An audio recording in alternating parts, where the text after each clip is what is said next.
Over the next 3 days, people across Europe will vote to elect members of this place, the European Parliament, and millions of young people are going to be voting for the first time. Oh, you're gonna buy those. Okay. In some countries, like Belgium, the voting age has been lowered to 16. Do you think that the European elections matter? Yes.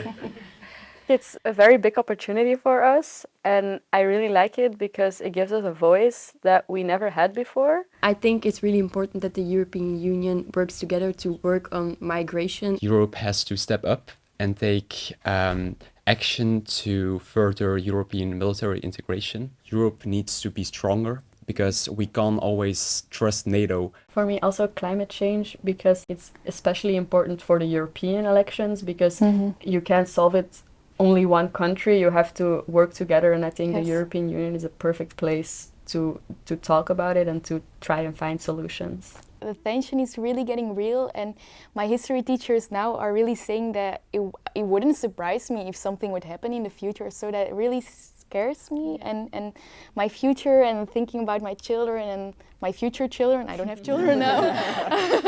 Vive la République et vive la France! But more young people going to the polls won't necessarily translate into support for the EU. In fact, an unprecedented number of young voters are siding with far-right populist parties. The success of the far right among young people in part has to do with their positions on immigration or on anti-woke, but also with their very successful social media strategy, especially on platforms such as TikTok. They also have this very clear anti-establishment discourse and even rebellious vibe that can appeal to young voters. That rebellion blaring out in the capital of Europe.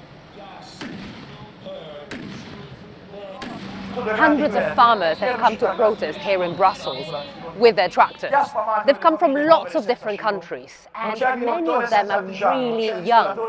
As voting gets underway across Europe, they want to send a strong message that the EU just isn't listening to them. The reason why we vote for the right is that we had a status quo that we want to do away with. We have global issues that we don't know how we can take control of. We can actually solve the issues that the left tried to solve but failed to do so. They say that many people their age feel angry. They feel like their needs are not being met. They feel very distant from their governments, and they're choosing the simplest option. Okay, they're going to choose the political party who says, okay, I will work in the interest of the people. So that's what they prefer. And that includes you? Yes. Another issue that is driving them to the right is migration.